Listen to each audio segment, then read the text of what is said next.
Hello, चलिए start करेंगे बेटा आज का क्लास। सेट्स रिलेशन फंक्शन के क्वेश्चन बैंक मॉड्यूल के कुछ क्वेश्चन सॉल्व करेंगे। आई थिंक आप में से कुछ लोगों ने इनको सॉल्व करना स्टार्ट भी कर दिया होगा। तो आसान आसान सवाल जो हैं वो हम स्किप करेंगे, या फिर जो सवाल हो गए आपके सबके सॉल्व करके वो हम स्किप करेंगे, और जो अच्छे सवाल है वो कंटिन्यू करेंगे। अगर किसी ने सॉल्व करना स्टार्ट नहीं किया है तो इसका मतलब ये नहीं आप पीछे हो। अगर आपने अभी तक सॉल्व करना स्टार्ट नहीं किया तो अब इसके आगे कर सकते हो। जो सवाल हम आज के क्लास में छोड़ेंगे आज शाम को घर पे कंप्लीट कर लोगे तब भी आप in on track with class चल पाओगे। ठीक है, अगर आप क्लास के थोड़ा आगे हो तो अच्छी बात है, क्लास के साथ हो तो कोई बुरी बात नहीं है। ठीक है, तो अगर अभी तक नहीं किया है तो कोई दिक्कत वाली बात नहीं है, क्लास के साथ सॉल्व करेंगे। चलिए पहला सवाल, the set of intelligent students in a class is.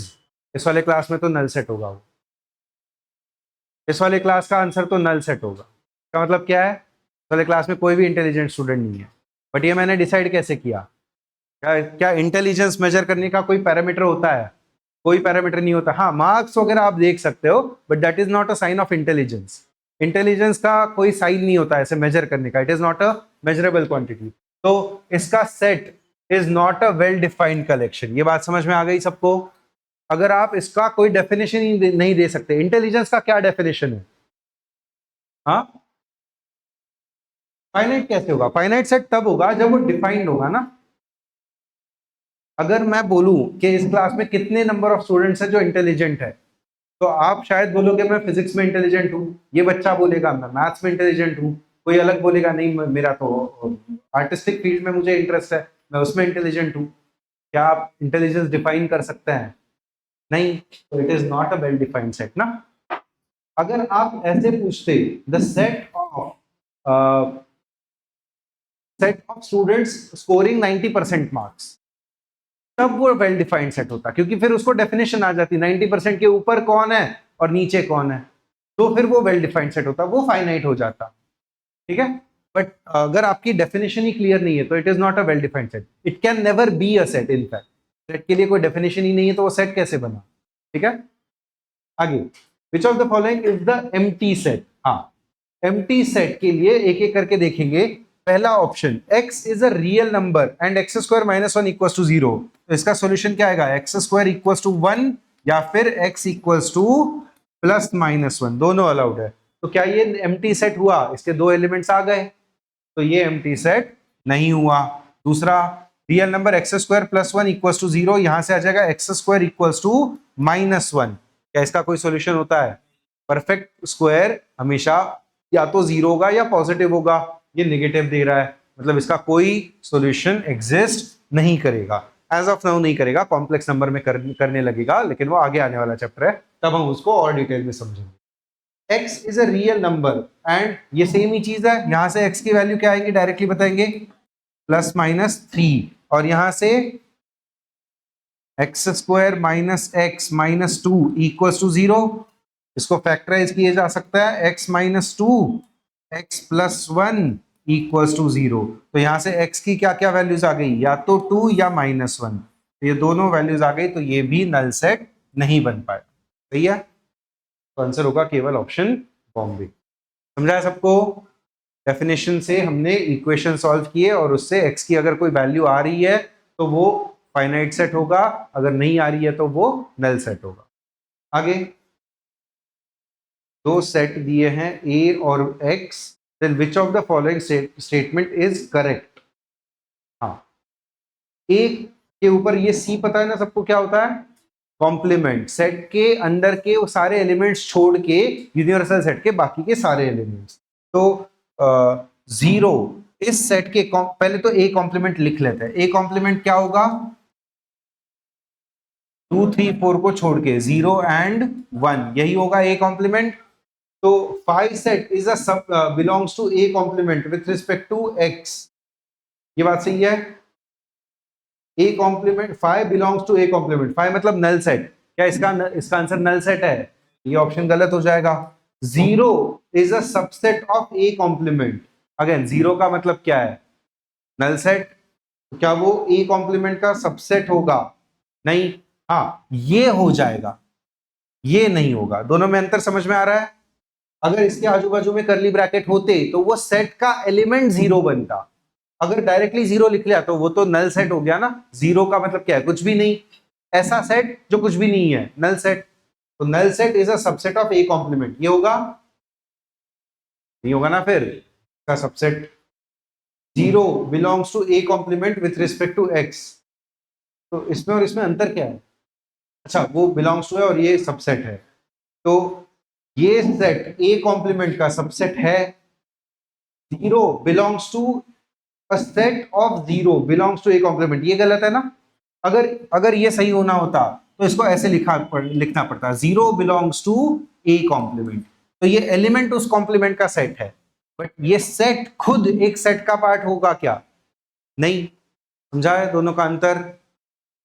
ये स्टेटमेंट क्या बोल रहा है, a set which contains zero belongs to a complement, a complement खुद एक सेट है जिसके अंदर केवल एलिमेंट्स है, जिसके अंदर सेट्स नहीं है। ये बोलने का मतलब क्या है, ए कॉम्प्लीमेंट ऐसा होना पड़ता, ए कॉम्प्लीमेंट होना पड़ता, ये बोलने का मतलब है पाई होता, फिर वो बोलने का मतलब है जीरो होता, फिर वन भी होता, और फिर 1,2 ये भी होता।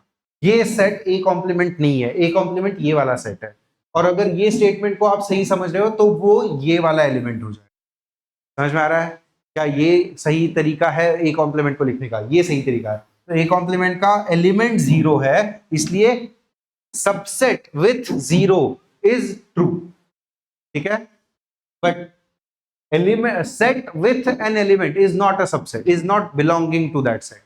समझा, सेट का सबसेट एक सेट होगा, सेट का एलिमेंट सेट नहीं होगा, सेट का एलिमेंट तो कोई नंबर होगा, ठीक है। तो यहां पर एलिमेंट खुद सेट बोला है जो कि गलत है, यहां पर आपको एलिमेंट सबसेट बोला है, एक सेट है जो कि सही है। यहां पर क्या बोला है, सबसेट जीरो है, विच इज सबसेट एलिमेंट नहीं हो सकता, सबसेट तो सेट ही होगा, तो ये भी गलत हुआ। और ये एलिमेंट पाई बोला, पाई इज अ सेट, तो एलिमेंट सेट नहीं हो सकता और सबसेट एलिमेंट नहीं हो सकता, ठीक है। तो केवल एक ही ऑप्शन मैच किया वहां से। ये बात क्लियर है बेटा सबको, पक्का। एलिमेंट जो है वो कोई भी सेट नहीं हो सकता, और subset of any set can not B an element, subset तो सेट ही होगा, ठीक है। आगे आकर इस टाइप के सेट्स हम लिखेंगे, लिखे हुए भी होंगे आपने, बट इस सवाल में इसका अगर एलिमेंट्स उसके खुद के नंबर्स ही है तो उसके कॉम्प्लीमेंट्री सेट में भी एलिमेंट्स नंबर्स ही होंगे। ये एक सुपर सेट बोला जाता है इस तरीके को, ये नाम याद है, superset is a power set, sorry हाँ, power set is a set of subsets, तो इसके एलिमेंट्स खुद सेट्स बनकर निकल कर आए, बट ये कॉम्प्लीमेंट में सही नहीं होगा। Complement is the normal set which has elements of numbers, this has elements of sets, तो ये यहां पर गलत लिखा जाएगा। समझा सबको, आगे फोर्थ क्वेश्चन।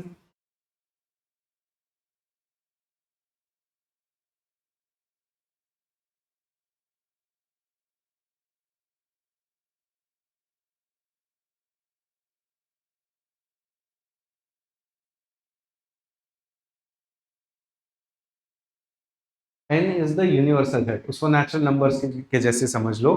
पहले तो a कॉम्प्लीमेंट क्या हो जाएगा, 2, 3, 2, 4, 6, 8, 10, 12, 14, 16, 18 के आगे के सारे नेचुरल नंबर, सही है।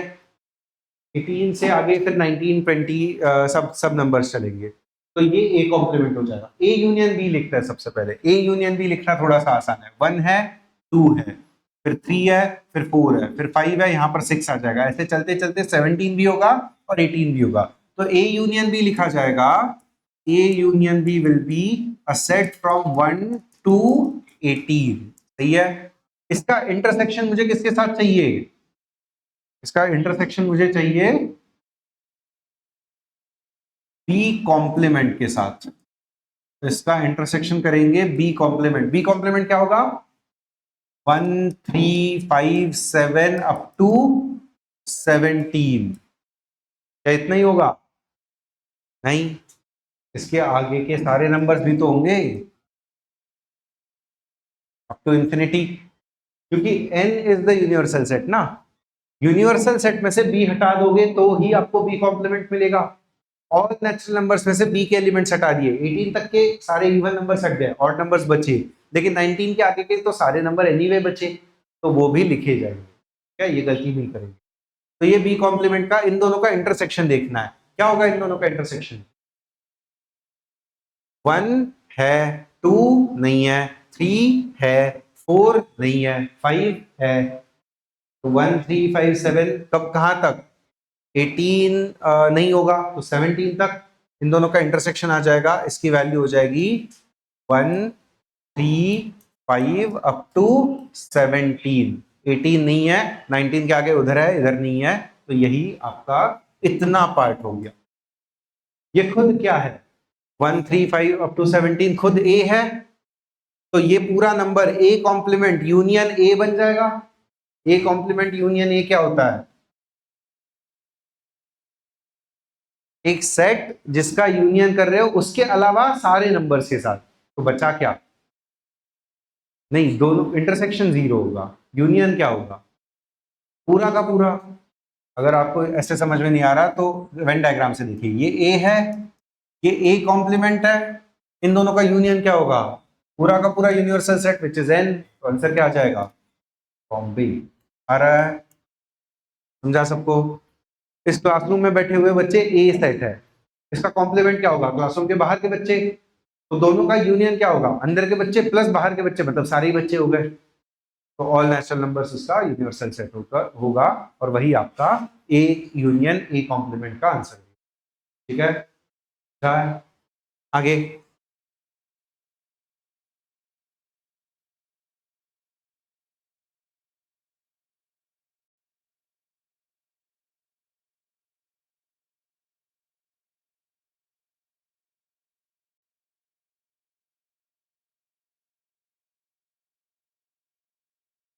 सेट्स को लिख लो पहले दोनों के साथ, नोटबुक भी रखो, ठीक है। सारे इसके सारे सवालों को आपको एक अलग कॉपी बनानी है ताकि सीक्वेंशियली सारे सवाल आप उसमें सॉल्व कर पाओ। ये आंसर आ रहा है? हाँ,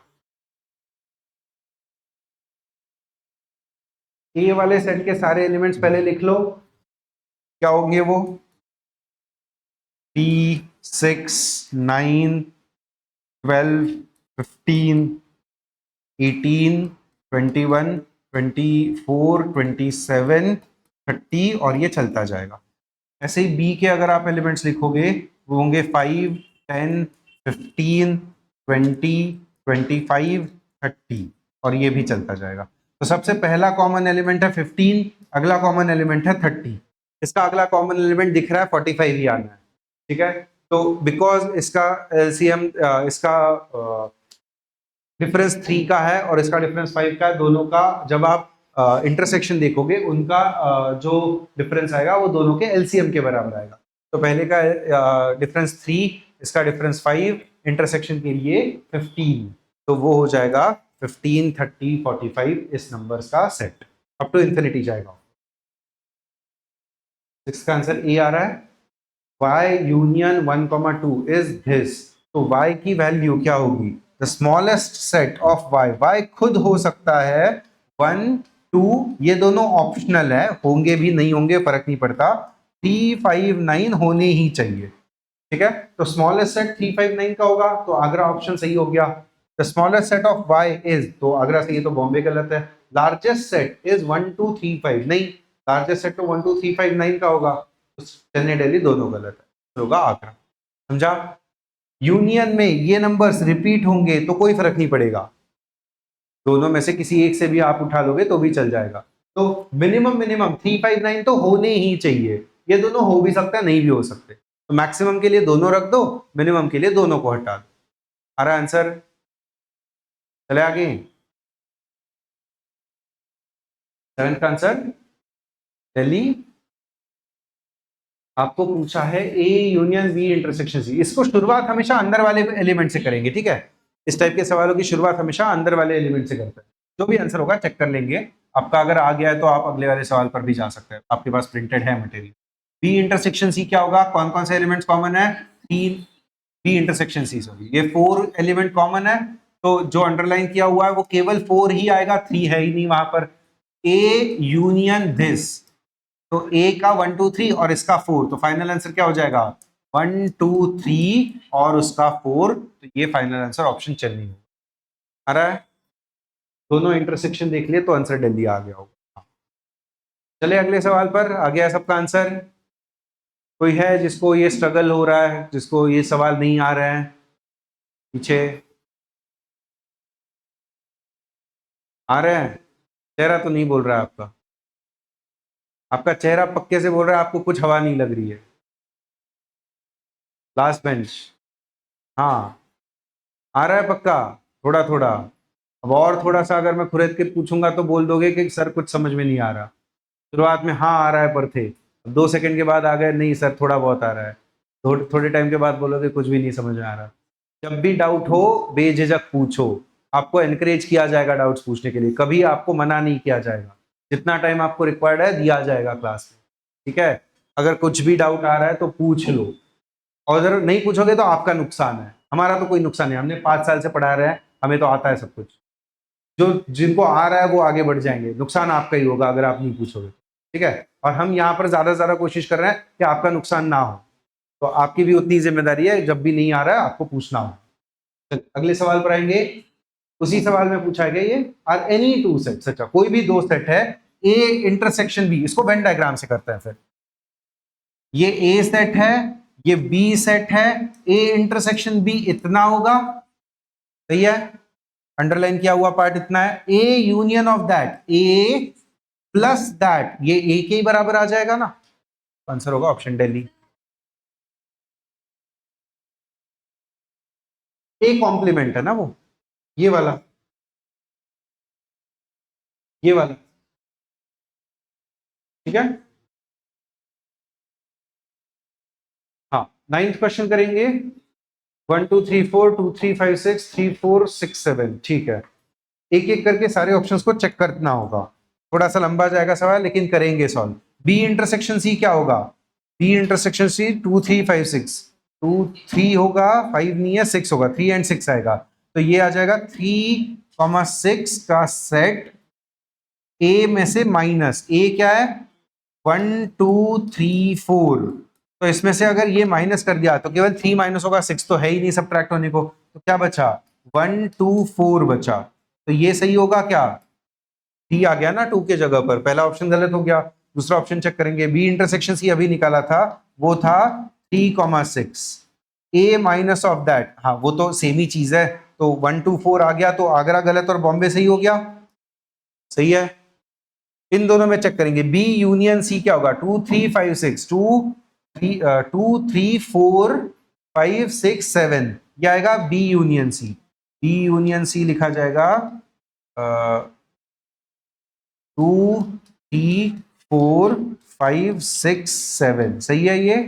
हाँ, इसके साथ मुझे ए माइनस करना है, ए माइनस ऑफ दिस, तो ये तो सारे माइनस होंगे और ए ऐड होगा, ए में क्या क्या था 1 2 3 4, तो 2 3 4 पूरा गायब होगा, 5 6 7 लिखने की कोई जरूरत नहीं है, केवल 1 बचेगा, तो ये दोनों ऑप्शंस गलत हो जाएंगे, इसका आंसर क्या होगा? इसका आंसर होगा ओनली 1, तो वो सी और डी दोनों ऑप्शंस गलत है। समझा है सबको? सब्ट्रैक्शन में अगले वाले सेट के जो जो बचे हुए एलिमेंट्स है उससे कोई फर्क नहीं पड़ता, केवल कॉमन वाले एलिमेंट्स हटा देंगे, बाकी ए के सारे एलिमेंट्स रखेंगे। आगे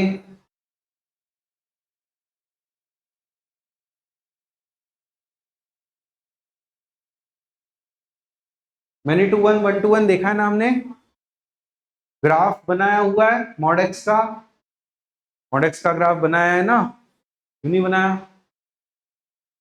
मॉडेक्स का फंक्शन देखा है, मैंने ही पढ़ाया है बेटा आपको। मॉडेक्स का फंक्शन एक्स पॉजिटिव के लिए क्या होता है, y इक्वल टू एक्स, और एक्स निगेटिव के लिए माइनस एक्स, ग्राफ बन गया। बताया नहीं है? बताया है ना? याद नहीं होगा बेटा आपको, याद करिए इसको, ठीक है? तो अच्छा, ये फंक्शन क्या बोला है सवाल में, x into mod of x, तो ये डायरेक्टली ऐसा ग्राफ नहीं बनेगा, इसका इसको दो पार्ट में तोड़ना होगा। x पॉजिटिव के लिए फंक्शन कैसा खुलेगा, x पॉजिटिव के लिए मॉड लिखने का मतलब नहीं है x इंटू एक्स बनेगा प्लस एक्स स्क्वायर होगा, और मॉड जब x निगेटिव होगा तब कैसे खुलेगा, माइनस ऑफ एक्स स्क्वायर। तो दोनों का ग्राफ प्लॉट करने की कोशिश करेंगे जरा।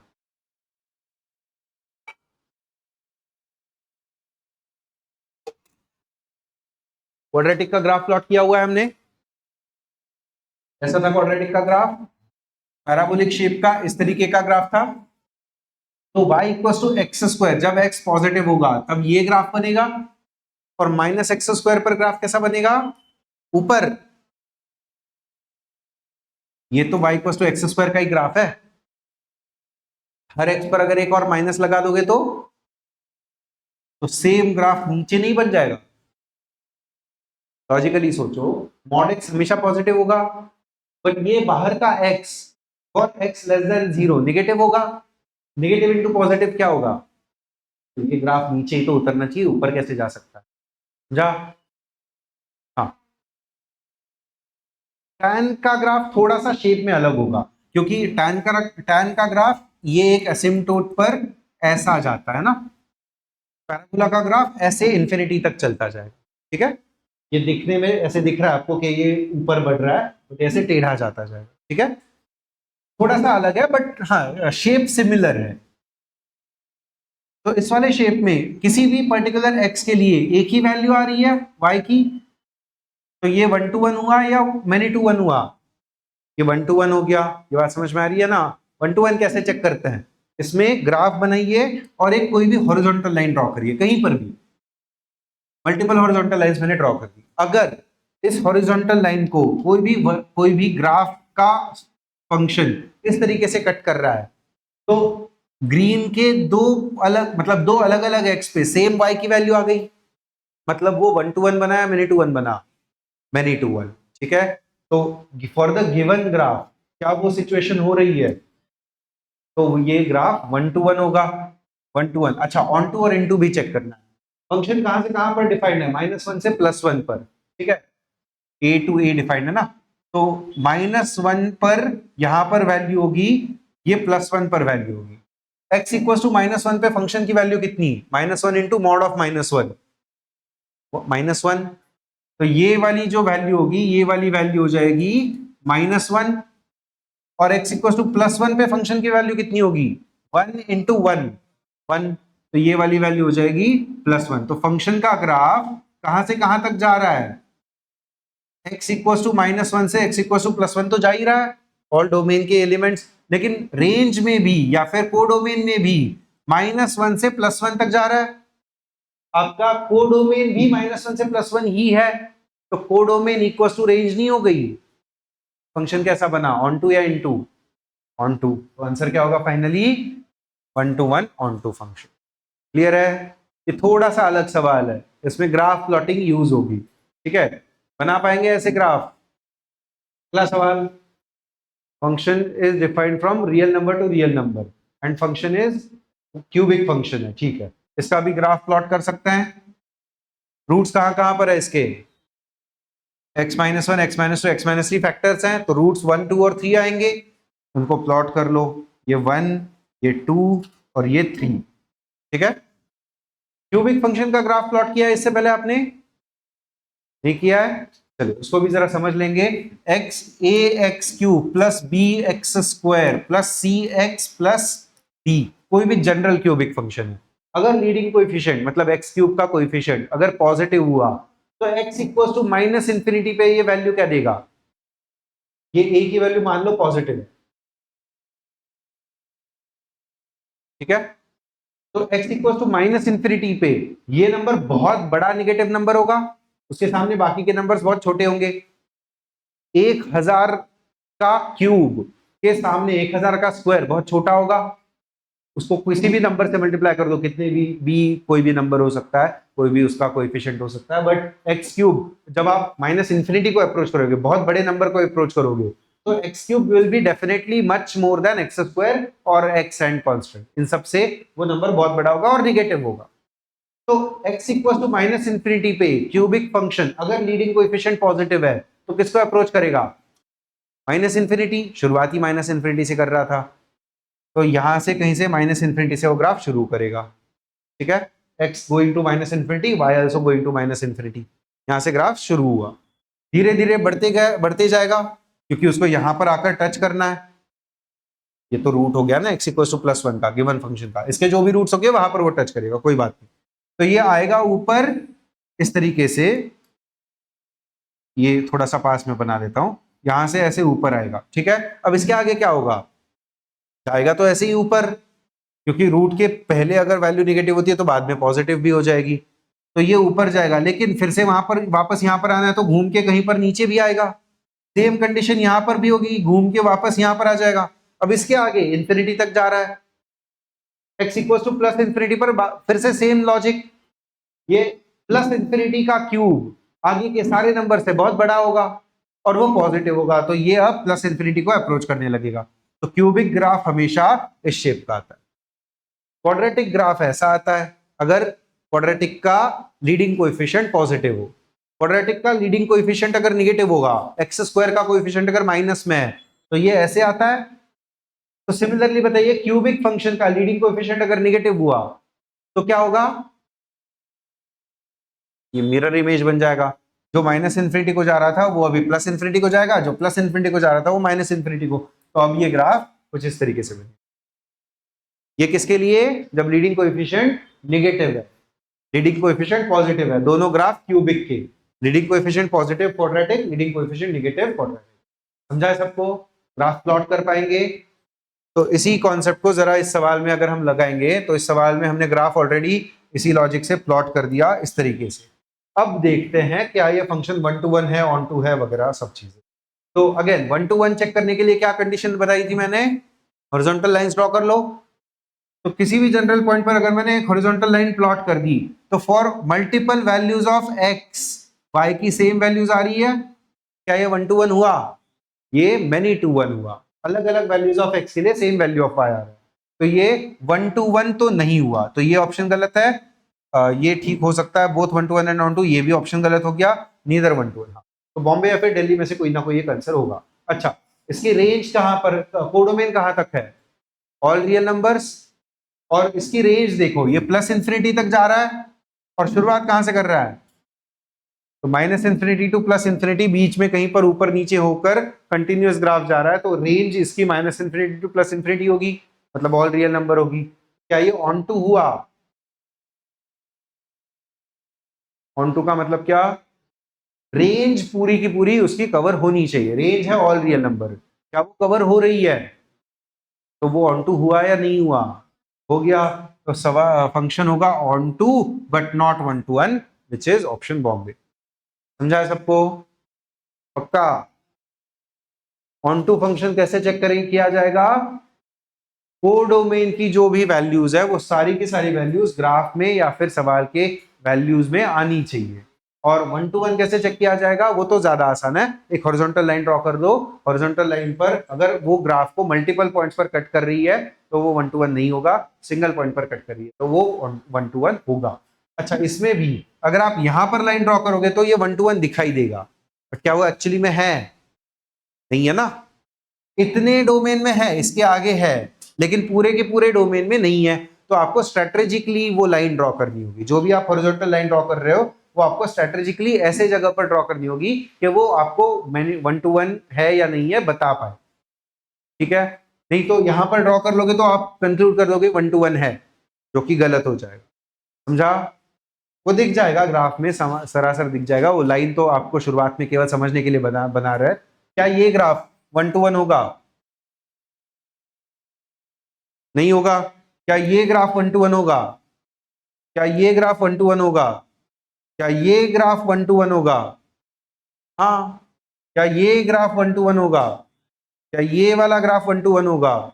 समझ में आ रहा है अभी आपको, अब लाइन ड्रॉ करने की भी जरूरत नहीं है, तो लाइन ड्रॉ करना केवल समझने वाली बात है, ठीक है। समझा सबको, चलिए अगले सवाल पर आएंगे। All real number to all real number defined है फंक्शन, फंक्शन का इक्वेशन दिया है mod x - 1 upon mod x + 1, then f is, हाँ अगेन ये थोड़ा सा अच्छा सवाल है। इस वाले सवाल में mod ऑफ x की वैल्यूज देखेंगे। सबसे पहले mod x कभी नेगेटिव नहीं हो सकता, तो डिनोमिनेटर कभी जीरो नहीं हो सकता, जीरो या फिर पॉजिटिव नंबर +1 वो तो हमेशा पॉजिटिव ही रहेगा, तो डिनोमिनेटर कभी जीरो नहीं हो सकता, मतलब फंक्शन सारे के सारे रियल नंबर्स के लिए डिफाइंड होगा। डिनोमिनेटर जीरो हो गया मतलब फंक्शन डिफाइंड नहीं रहा ना, डिनोमिनेटर 0 अलाउड ही नहीं होता, तो हम उसको पहले तो उसकी कंडीशन चेक करेंगे, क्या वो किसी पोजीशन पे फंक्शन नॉट डिफाइंड बन रहा है, ऐसा कोई पोजीशन नहीं है, ठीक है, ये फंक्शन ऑल रियल नंबर्स पर डिफाइंड है। तो सबसे पहले जब आप मॉड एक्स की वैल्यू प्लस इन्फिनिटी के आसपास डालोगे, कुछ मतलब एक्स की वैल्यू अगर प्लस इन्फिनिटी को डालोगे, तो मान लो 5 लाख, बहुत बड़ा number, 5 lakh minus 1 upon 5 lakh plus 1, बहुत करीब करीब 1 के, 4,99,999 अपॉन 5 लाख 1, बहुत क्लोज टू 1 होगा ना ये नंबर। ऐसे ही 10 lakh minus 1 upon 10 lakh plus 1, और बड़ा नंबर और close to 1, 1 crore minus 1 upon 1 crore plus 1, और क्लोज टू 1। तो x tending to plus infinity पे, अगेन ग्राफ अगर देखोगे, x tending to plus infinity पे वो वैल्यू किसको अप्रोच कर रही है, फंक्शन की वैल्यू 1 को। ये बात समझ में आ रही है ना सबको? तो 1 पर मैंने एक हॉरिजॉन्टल लाइन ड्रॉ कर ली, जितना आप इन्फिनिटी को अप्रोच करोगे उतना ये 1 को अप्रोच करते जाएगा, तो यहां पर मैंने एक डॉट बना दिया। समझ में आ रहा है? ये आया ना?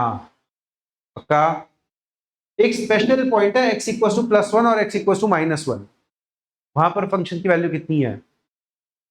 x इक्वल टू प्लस 1 पे न्यूमरेटर कितना हुआ, मॉड ऑफ प्लस 1 कितना, 1 माइनस 1, न्यूमरेटर 0, तो फंक्शन की वैल्यू 0। तो x इक्वल टू प्लस 1 और x इक्वल टू माइनस 1, इन दोनों पोजीशंस पे न्यूमरेटर की वैल्यू 0 है, मतलब फंक्शन की भी वैल्यू 0 है।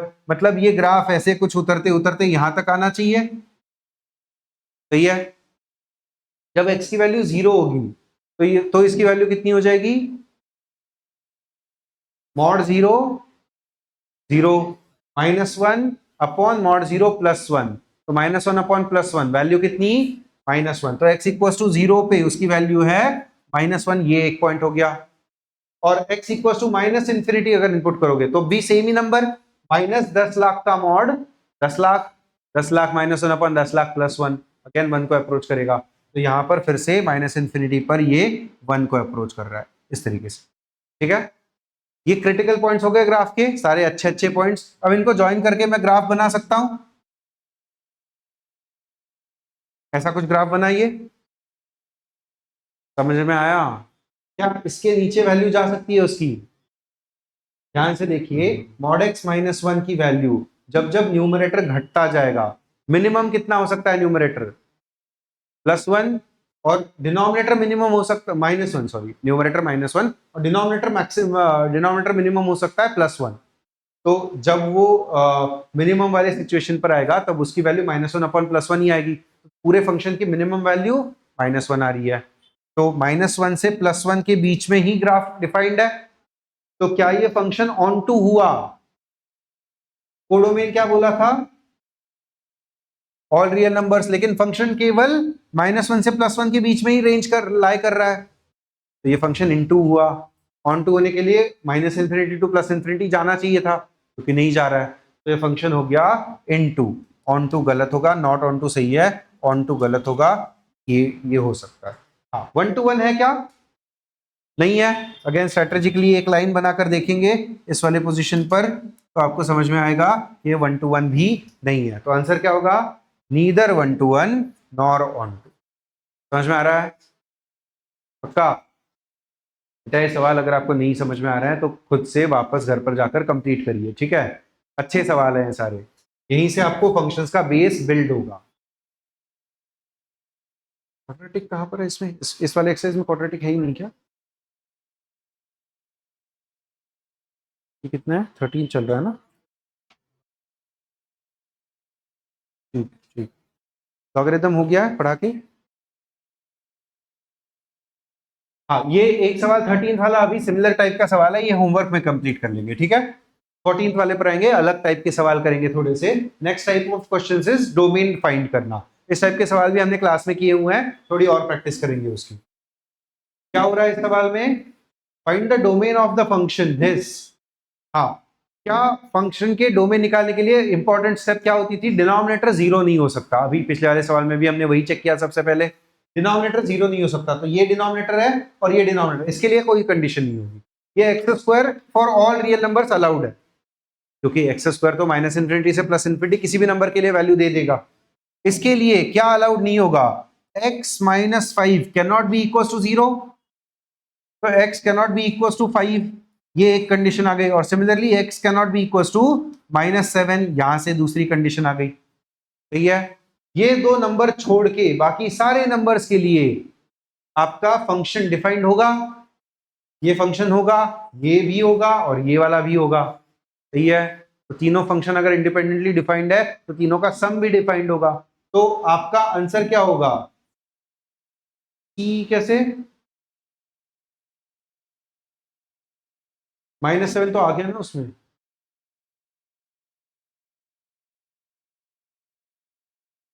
अच्छा नहीं नहीं नहीं नहीं, केवल इतना थोड़ी ना, केवल ये गलत लिखा। हाँ, इस फंक्शन के लिए तो कोई दिक्कत नहीं है, ये रूट के अंदर है ना। अगर ये केवल 1/x-5 होता तो वो लिखते। ये रूट के अंदर है, रूट के अंदर का नंबर भी तो निगेटिव नहीं हो सकता। रूट ऑफ -5 एग्जिस्ट नहीं करता, root of positive number exist करता है केवल। तो x-5 के ऊपर कंडीशन आएगी, x-5 should be greater than 0। Equal to 0 तो अलाउड ही नहीं है, बट पॉजिटिव भी होना चाहिए। तो x should be greater then 5, ये पहली कंडीशन आई। सिमिलरली दूसरे की कंडीशन क्या? x plus 7 should also be greater than 0, है ना। तो यहां से x should be greater then -7, ये दूसरी कंडीशन आ गई। और तीसरे के लिए, मिडल वाले फंक्शन के लिए तो ऑल रियल नंबर्स। तो इसको जरा नंबर लाइन पर प्लॉट करते हैं। ये नंबर लाइन है, x greater then -7, 7 not allowed, -7 से आगे ये सारे नंबर्स अलाउड है। दूसरा है 5 से आगे, और 5 भी नॉट अलाउड, ये है। तो ये फंक्शन एग्जिस्ट करने के लिए छोटा डोमेन है, ये फंक्शन एग्जिस्ट करने के लिए बड़ा डोमेन है।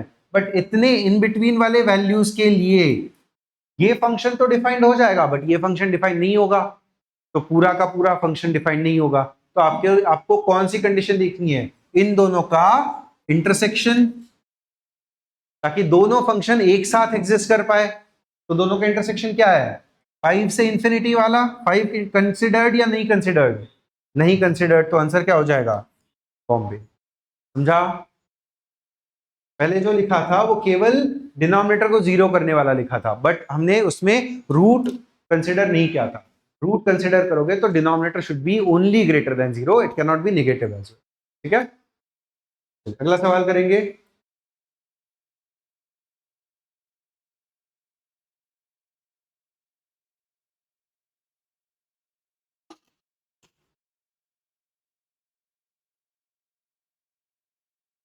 सेमी टाइप का सवाल है। रूट के अंदर का नंबर पॉजिटिव चाहिए, रूट के अंदर नेगेटिव नहीं चल सकता।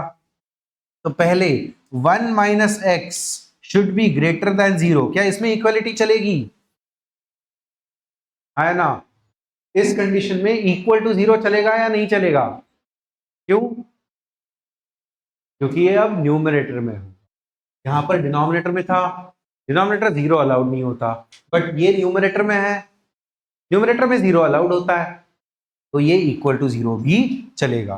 तो x को अगर मैं इस तरफ लेकर आ जाऊंगा तो 1 शुड बी ग्रेटर देन और इक्वल टू x, या फिर इसको अगर अच्छे फॉर्मेट में लिखेंगे तो x should be less than और इक्वल टू 1। सही है, ये एक कंडीशन आ गई। दूसरी कंडीशन दूसरे वाले रूट से, वो कंडीशन है x-5 should also be greater than और इक्वल टू 0, उसके लिए भी इक्वल टू चल जाएगा, वो भी न्यूमरेटर में है। ठीक है, यहां से क्या condition I? x should be greater than और इक्वल टू 5। इन दोनों कंडीशंस का इंटरसेक्शन या यूनियन, इंटरसेक्शन दो अलग अलग फंक्शंस है, दोनों एक साथ एग्जिस्ट करने चाहिए, इन दोनों का आपस में इंटरसेक्शन। तो नंबर लाइन पर देखेंगे, 1 से छोटा, ये 1 से छोटा, 1 इंक्लूडेड, और 5 से बड़ा, इन दोनों का क्या कोई इंटरसेक्शन हो सकता है? तो x will belong to 5, null set. x किसी भी वैल्यू के लिए ये फंक्शन डिफाइंड ही नहीं होगा। बात समझ में आ गई है ना? पक्का? मेरे उड़े हुए क्यों है भाई आधे से ज्यादा बच्चों के? समझा है? पक्का? क्या कंडीशन लगाई बताइए? आप ही, हाँ, नहीं आपकी साइड। अरे आप, हाँ, क्या कंडीशन लगाई सवाल में बताइए? हाँ, कहाँ से आया और ये? हाँ, तो उसकी कंडीशन बताइए ना एक बार। सही बोल रहे हो आप? डरिए मत, सही बोल रहे हो। रूट के अंदर जो नंबर लिखा है वो उसकी कंडीशन क्यों लिखी है, वो ग्रेटर देन और इक्वल टू 0 क्यों होना चाहिए? क्योंकि रूट के अंदर कभी निगेटिव नंबर अलाउड नहीं होता। नेगेटिव नंबर नहीं है तो 0 चलेगा और पॉजिटिव चलेगा, इसलिए ग्रेटर देन और इक्वल टू 0 आया। सेम लॉजिक दूसरे वाले ब्रैकेट के लिए, दूसरे वाले रूट के लिए भी। और फिर दोनों का आपस में इंटरसेक्शन, इंटरसेक्शन कुछ भी नहीं निकल कर आया, क्योंकि ये वाली साइड और ये वाली साइड, इन दोनों का क्या इंटरसेक्शन निकल कर आएगा? कुछ भी नहीं। तो आंसर क्या होगा? Null set. समझा?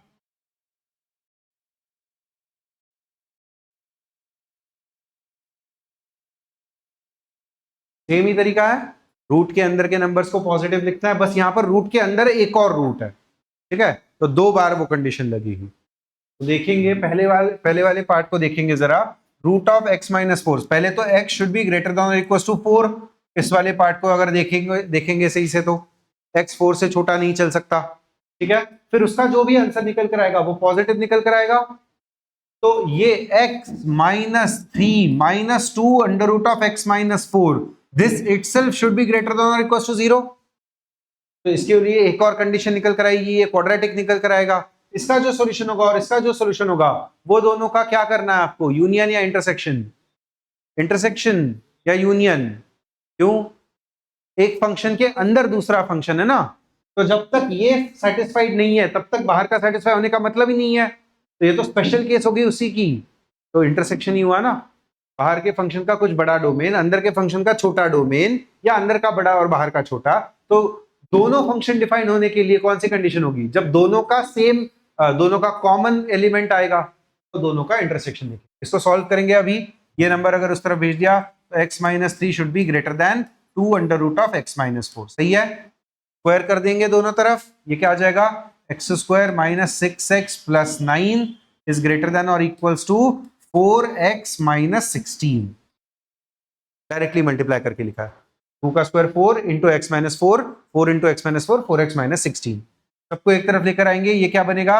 एक्स स्क्वायर माइनस 10x, ये 4 उस तरफ जाके minus 4, minus 6 minus 4 minus 10, minus 16 उस तरफ जाके plus 16 plus 25 is greater than equal to 0। ये एक परफेक्ट स्क्वायर है, x माइनस 5 का परफेक्ट स्क्वायर है ये, प्लस नहीं ना, माइनस है बीच में, ठीक है।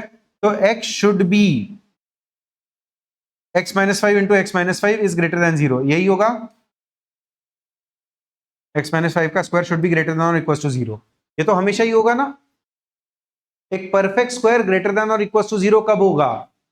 X square is greater than और इक्वल टू 0, एक्स स्क्वायर का ग्राफ ये होता है, वो तो हमेशा ही ग्रेटर देन और इक्वल टू 0 होता है, वो कभी नेगेटिव हो नहीं, थोड़ी ना हो सकता है।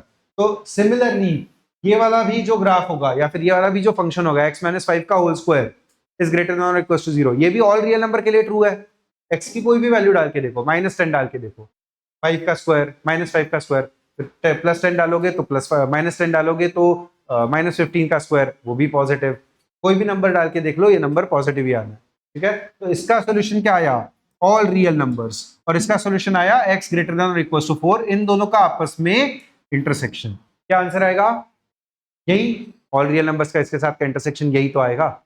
तो पहला वाला ब्रैकेट या पहला वाला रूट सॉल्व होके ये सॉल्यूशन मिला। ये बात समझी है?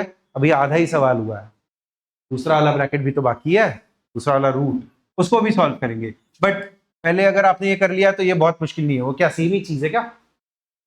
प्लस है केवल, हाँ, ए और सी नहीं ना, ये डोमेन है ना, ये इंक्लूडेड है और ये नॉट इंक्लूडेड है, तो फर्क तो पड़ जाएगा वहां पर, ठीक है। जरा दूसरे वाले फंक्शन को देखते हैं। दूसरे वाले फंक्शन में क्या हो रहा है? अंदर का x माइनस 4 ग्रेटर देन 0 से तो x ग्रेटर देन और इक्वल टू 4 हो ही जाएगा, ये तो उसके लिए भी सही है। पूरे के पूरे रूट को अगर लिखोगे, वो x minus 3 plus 2 under root of x minus 4 is greater than और इक्वल टू 0, ये होगा। इसको उस तरफ भेज दीजिए, ये आ जाएगा x माइनस 3 ग्रेटर देन और equal to minus 2 under root of x minus 4, सही है। अगेन स्क्वायर अगर कर दोगे तो x square minus 6x plus 9 greater than और इक्वल टू 4x माइनस 16, क्योंकि स्क्वायर करोगे माइनस साइन हट जाएगा। सेम ही इक्वेशन बना, एक तरफ लेकर आओगे सेम ही इक्वेशन बनेगा, x square minus 10x plus 25 greater than और equal to 0, x greater than x minus 5 का होल स्क्वायर ग्रेटर देन और इक्वल टू 0। इसका सॉल्यूशन होगा ऑल रियल नंबर्स। तो इसका और इसका फिर से इंटरसेक्शन, सही है, वो भी यही आएगा। और ये पहला पार्ट, ये दूसरा पार्ट, दोनों का सब्ट्रैक्शन हो रहा है। इन दोनों का मतलब इन दोनों का आपस में बाद में फिर से इंटरसेक्शन, क्योंकि दो इंडिपेंडेंट फंक्शंस फिर से एक साथ ऐड या सब्ट्रैक्ट होकर आ रहे हैं, तो अगेन दोनों एक साथ एग्जिस्ट करने चाहिए। तो अगेन दोनों का इंटरसेक्शन, बट दोनों फंक्शन, दोनों का डोमेन सेम ही है, तो इंटरसेक्शन भी सेम ही आएगा। और फाइनल आंसर क्या आएगा? आगरा या चेन्नई? आगरा। ये गलती नहीं करेंगे, चेन्नई में 4 इंक्लूडेड नहीं है और हमारे आंसर में 4 इंक्लूडेड है, तो आंसर होगा ऑप्शन आगरा। समझ में आ रहा है सबको? क्लियर है? सवाल लंबा है, थोड़ा सा टाइम कंज्यूमिंग है और थोड़ा सा ट्रिकी भी है। रूट को हैंडल करने में गलतियां हो सकती है, तो इसको थोड़ा सा ध्यान से सॉल्व करेंगे। घर पर जाकर एक बार फिर से अटेम्प्ट करिए इस क्वेश्चन खुद से। सॉल्यूशन तो होगा आपके पास, बट खुद से भी सॉल्व करिए, ठीक है? अगला ये सवाल करोगे होमवर्क में, रूट के अंदर मॉड, या ये अभी करे, ये वाला घर पर करोगे? कौन सा वाला करना है आप बताइए? 17 वाला अभी करना है, ठीक है। 18 वाला घर पर कर लोगे फिर? ये तो मॉड को ओपन करना है ना, कब पॉजिटिव है कब निगेटिव है चेक करके, एक बार पॉजिटिव एक बार निगेटिव खोलोगे, ठीक है? इसको घर पर ट्राई करिए, ये वाला अभी ट्राई करता है। हाँ, इसको सॉल्व करेंगे। सबसे पहले रूट डिनोमिनेटर में है, रूट के अंदर का नंबर पॉजिटिव चाहिए और 0 भी नहीं चाहिए। तो रूट के अंदर क्या क्या लिखा हुआ है? Mod x minus x should be greater than 0। Equal to 0 चल जाता अगर वो न्यूमरेटर में होता, लेकिन अभी डिनोमिनेटर में तो इक्वल टू 0 नहीं चलेगा। ये बात सही है, रूट के अंदर का नंबर निगेटिव नहीं चल सकता। तो ये x को अगर मैं उस तरफ भेज दूंगा तो mod of x is greater than x, सही है? क्या होगा? Mod x greater than x कब होता है? जब x निगेटिव हो। मॉड x पॉजिटिव निकलेगा और ये निगेटिव निकलेगा, 0 पे इक्वल हो जाएंगे। का ग्राफ भी अगर देखना है, मॉड x का ग्राफ हमने लिखा हुआ है ना, ये मॉड x का ग्राफ होता है, और y इक्वल्स टू x का ग्राफ क्या होता है? ये स्ट्रेट लाइन। तो व्हाइट वाली लाइन ग्रीन वाले लाइन के ऊपर कब कब है? ऊपर मतलब ही तो ग्रेटर देन ना, तो वो कब कब ऊपर है? माइनस इंफिनिटी से 0 तक, तब तक व्हाइट लाइन ऊपर है, फिर बाद में तो दोनों लाइन सेम ही है। उसका तो मतलब नहीं है, क्योंकि इक्वलिटी चाहिए नहीं आपको, समझा? तो इसका आंसर क्या आएगा? इसका डोमेन क्या आएगा? x will belong to minus infinity से 0, 0 इंक्लूडेड या नॉट इंक्लूडेड? 0 पर ये इक्वल बन जाएंगे, तो वो अलाउड नहीं होगा। ये इसका आंसर होगा। तो कौन सा ऑप्शन? आगरा। समझा? सवाल आसान है, बस उसने देखने में सवाल डरावना बना दिया। रूट के अंदर मॉड डाल दिया, दो अलग फंक्शंस एक साथ डाल दिए, ठीक है, और रूट भी डिनोमिनेटर में डाल दिया। एक ही कंडीशन के साथ आंसर मिल जाएगा। कंडीशन समझी ना सबको? Mod x greater than x कब होगा? जब x निगेटिव होगा, ठीक है? तो राइट हैंड साइड निगेटिव हो जाएगी, लेफ्ट हैंड साइड पॉजिटिव होगी। Positive will always be greater then negative. तो आंसर होगा ऑप्शन आगरा। आया है सबका? ये कर लोगे घर पे, ट्राई करिए। नहीं आता है तो कल वाले क्लास में कंटिन्यू करेंगे, उसको डिस्कस करेंगे, एज अ डाउट पूछ लेंगे, ठीक है? चलिए, उसी जैसा एक और सवाल है, तो उसको करेंगे, तो उस वाले के लिए भी आपको हिंट मिल जाए। इस सवाल को सॉल्व करेंगे। तो सबसे पहले तो इसका अगर मैं मॉड ओपन करूंगा तो वो किस तरीके से ओपन होगा? तो किसके आगे पॉजिटिव किसके पीछे निगेटिव? नंबर भी तो चाहिए होगा ना। 3x माइनस 2 जब 0 होगा तभी जा उसी के आगे पीछे खुलेगा वो। तो x के किस वैल्यू के लिए खुलेगा? 2/3। इसके जब आगे होगा तो 2/3 से बड़ा नंबर 1 है, 3 इंटू 1 माइनस 2, ये पॉजिटिव ही आया। तो इससे बड़े नंबर के लिए वो मॉड पॉजिटिव ही खुलेगा और इससे छोटे नंबर के लिए वो मॉड नेगेटिव खुलेगा। ये बात समझ में आई है? मॉड के अंदर जो भी है उसको इक्वल टू 0 करके लिखो, उससे जो सॉल्यूशन मिलेगा उस सॉल्यूशन के आगे पीछे उसको पॉजिटिव निगेटिव ओपन कर लो, ठीक है? एक बार उससे बड़ा नंबर इनपुट करके चेक करो कि क्या वो पॉजिटिव आ रहा है निगेटिव आ रहा है। अगर वो पॉजिटिव आ रहा है तो एज इट इज ओपन करो। तो इसका आंसर क्या होगा? x विल बिलोंग टू 2/3 से इंफिनिटी। इस डोमेन के लिए फंक्शन कैसा खुलेगा? वो खुलेगा 3x minus 2 is greater than और इक्वल टू 1, सही है? इसको सॉल्व करेंगे, क्या आंसर आएगा? ये -2 उस तरफ जाके 3x ग्रेटर देन और equal to 3x greater than और इक्वल टू 1, ये इसका सॉल्यूशन आया। ठीक है, इस कंडीशन के लिए ये सॉल्यूशन है। बताइए यूनियन या इंटरसेक्शन? डोमेन में फंक्शन इस तरीके से खुला और वो सही है x ग्रेटर देन और इक्वल टू 1 के लिए, तो फंक्शन तो सही चाहिए ही चाहिए, साथ ही साथ डोमेन भी सही चाहिए। तो दो अलग अलग चीजें एक साथ सही होने के लिए यूनियन करते हैं या इंटरसेक्शन? इंटरसेक्शन। याद है? भूल गए? क्यों? देखिए बेटा, एक नंबर लाइन है, ये एक पॉइंट के आगे वाला एक डोमेन 2/3 से इंफिनिटी, दूसरा डोमेन है 1 से आगे। तो फंक्शन एग्जिस्ट करने के लिए 1 से आगे का पार्ट चाहिए, बट फंक्शन डिफाइन ही होने के लिए 2/3 से इंफिनिटी वाला पार्ट चाहिए। तो फंक्शन डिफाइन भी हो और सॉल्यूशन भी दे, इसके लिए क्या चाहिए? दोनों का इंटरसेक्शन, दोनों चीजें एक साथ होनी चाहिए। सही है? आपको क्लास में आने के लिए नोटबुक तो होनी चाहिए, प्लस आपका क्लास में ध्यान भी होना चाहिए। दोनों में से आधा अधूरा नहीं चलेगा ना। क्लास में आपने फुल ध्यान दिया, सब कुछ समझ में आया, लेकिन लिखा कुछ भी नहीं, फायदा है उस बात का? नहीं। फंक्शन डिफाइंड है बट सॉल्यूशन ही नहीं आ रहा, फायदा है? सॉल्यूशन आ रहा है लेकिन वो डेफिनेशन में ही नहीं है, फायदा है? सपोज इसका आंसर निकल कर आता है x लेस देन 1, ठीक है, तो x लेस देन 1 में -10 ये नंबर अलाउड है? x लेस देन 1 में क्या ये -10 इसके अंदर है? नहीं है। तो भले मेरा सॉल्यूशन आ जाएगा बट वो गिवन डोमेन का पार्ट ही नहीं है, तो आंसर मायने रखेगा क्या कुछ? तो दोनों चीजें एक साथ एग्जिस्ट करनी चाहिए ना, सॉल्यूशन भी और डोमेन भी, तो इसलिए दोनों का इंटरसेक्शन। तो उन दोनों का इंटरसेक्शन क्या आएगा? ग्रेटर देन 1, और ये 2/3 से बड़ा, ये 1 से बड़ा, तो आंसर यही आ जाएगा। ये केवल आधा पार्ट हुआ सवाल का, ये बात समझ में आई है? ये तो केवल पॉजिटिव वाला खुला ना, नेगेटिव वाला बाकी है अभी। नेगेटिव वाला कैसे खुलेगा? x will belong to -minus infinity से 2/3 तक, तब तक वो नेगेटिव खुलेगा। तो ये लीनियर फंक्शन है ना, लीनियर फंक्शन x एक्सिस को एक ही जगह पर कट करेगा, इसके आगे पॉजिटिव, इसके पीछे नेगेटिव। ठीक है, क्वाड्रेटिक होता तो एक और डोमेन में टूटता, क्योंकि क्वाड्रेटिक इस तरीके से कट करेगा, तो इसके आगे पॉजिटिव, इसके बीच में नेगेटिव, फिर से पीछे पॉजिटिव, तो आपको दो अलग अलग रूट्स के साथ उसको सॉल्व करना होता, और फिर दो के जगह पर 3 केसेस बनती। आएंगे ऐसे भी सवाल आगे, ठीक है, बस मैं आपको मेंटली प्रिपेयर कर रहा हूं कि ऐसे भी सवाल आपको करने होंगे। दूसरा डोमेन समझा? ये पॉजिटिव वाला और ये नेगेटिव वाला, अगर उसमें 0 कंसिडर करते हैं, इसमें 0 कंसिडर नहीं करेंगे, तो ये ओपन ब्रैकेट आएगा। अब वो फंक्शन कैसे खुलेगा? -3x + 2 इज ग्रेटर देन और इक्वल टू 1, सही है? अब ये उस, सही है ना? प्लस क्या? +3 क्या?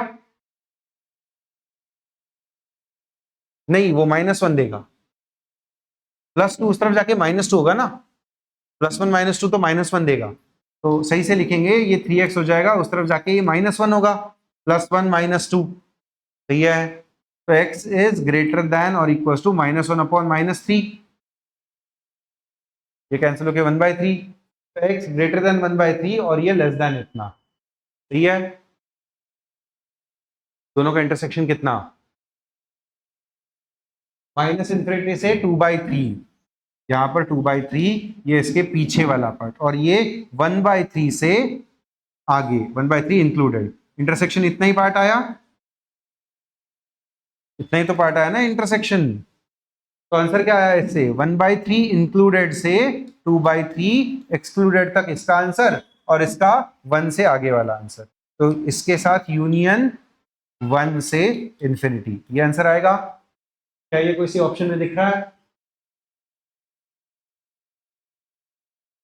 क्या दिख रहा है किसी ऑप्शन में?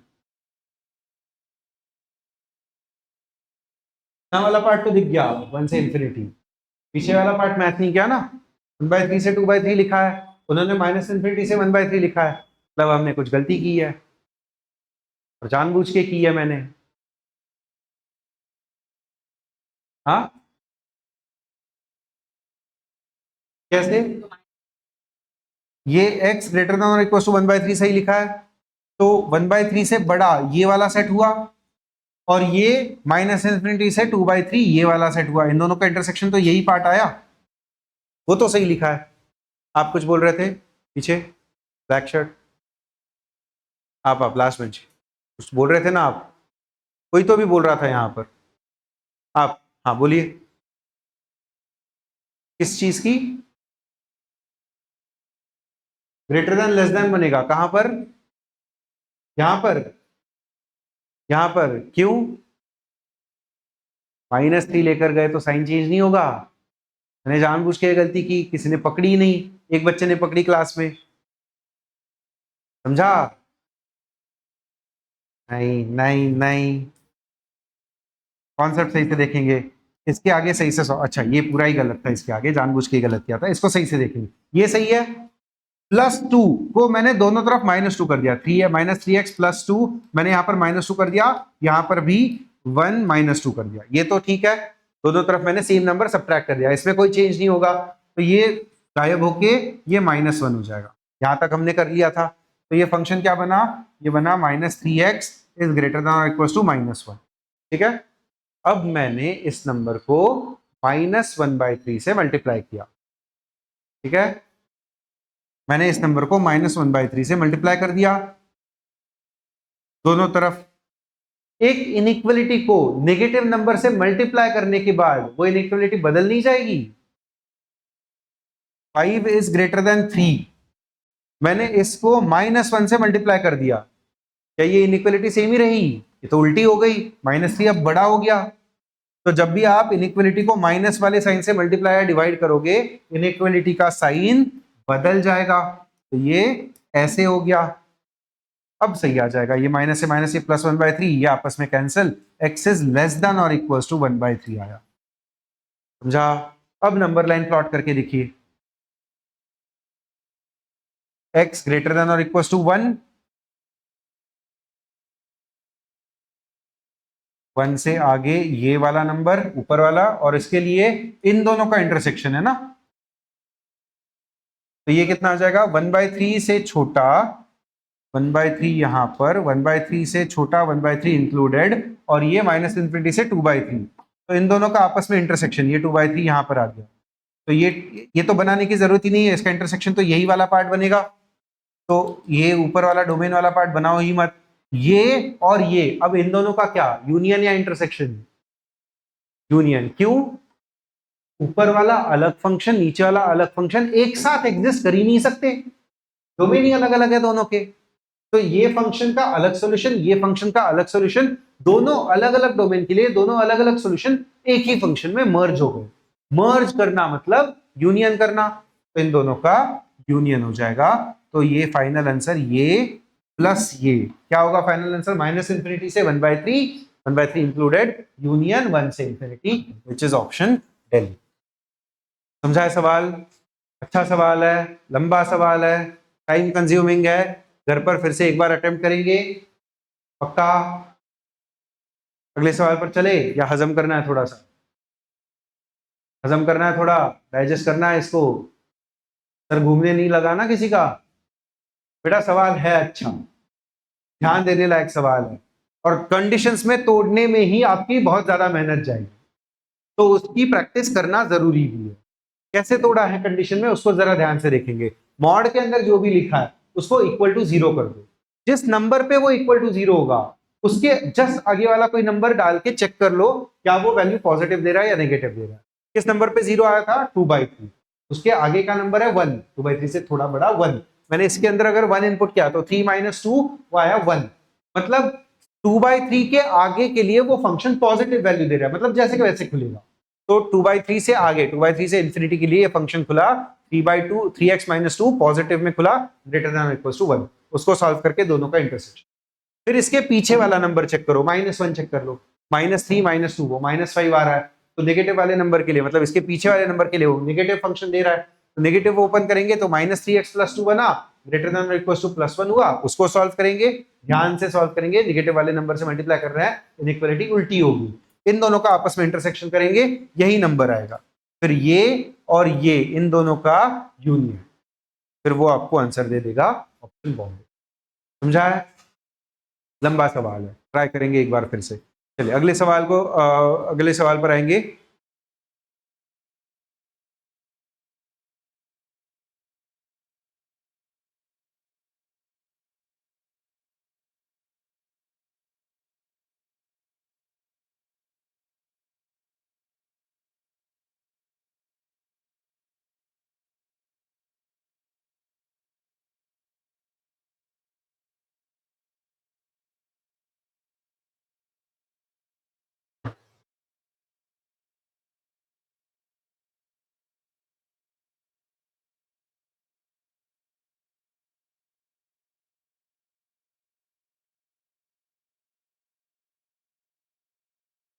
-5 से 4 के बीच में x डिफाइन करके रखा हुआ है और आपको मॉड x की वैल्यू कहां से कहां तक जा रही है पूछा है।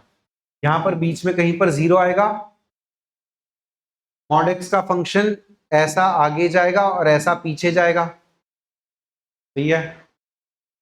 तो x इक्वल टू +4 पे मॉड x की वैल्यू कितनी होगी, 4 के बराबर। Mod of 4 is 4, mod of -5 is 5। तो फंक्शन की वैल्यू, ये मॉड x की वैल्यू है, वो कहां से कहां तक जा रही है,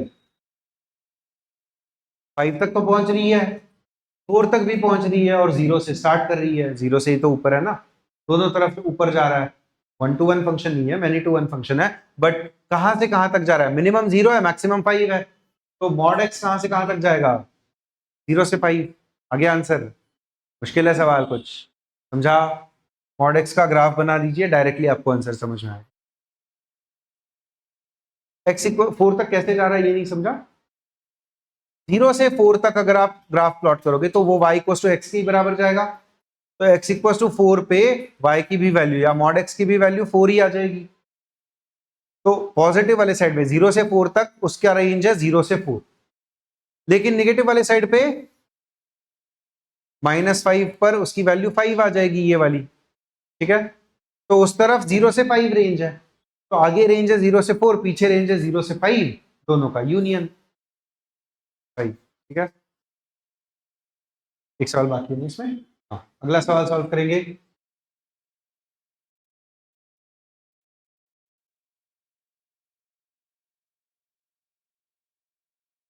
ये भी अच्छा सवाल है, इसमें 2 मॉड दिए हैं। यूजुअली मॉड हम अभी तक एक ही मॉड देखा था पहले वाले सवाल में, अब 2 मॉड के फंक्शन दे दिए। दोनों को आगे पीछे देखेंगे, कब पॉजिटिव खुलेगा और कब निगेटिव खुलेगा। तो 2 मॉड जब आप ओपन करोगे तो टोटल 4 कंडीशंस आएंगी, एक की प्लस माइनस, दूसरे की भी प्लस माइनस, टोटल 4 कंडीशंस आएंगी। उनसे आपको 3 अलग अलग डोमेन मिलने वाले, क्योंकि 2 का इंटरसेक्शन भी तो होगा। 2 का आपस में, एक के आगे दूसरे के पीछे, इनका एक डोमेन बनेगा, आगे का एक पीछे का एक, ठीक है। टोटल 3 डोमेन मिलेंगे, 3 बार वो फंक्शन अलग अलग तरीके से ओपन होगा, सही से करेंगे। यहाँ पर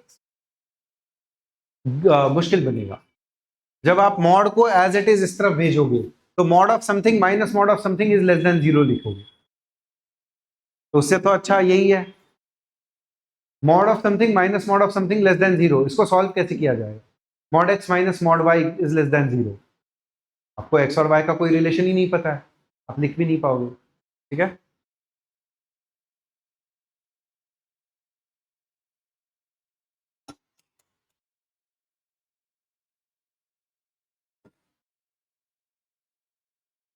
पहले डोमेन्स देख लेते हैं।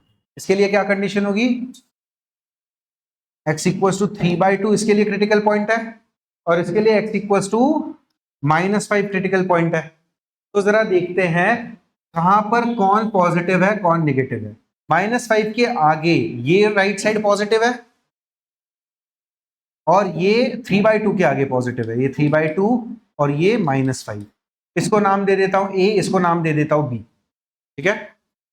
3/2 के आगे a पॉजिटिव और b भी पॉजिटिव, b तो -5 के आगे ही पॉजिटिव है, तो इसके आगे भी तो होगा ही, ठीक है।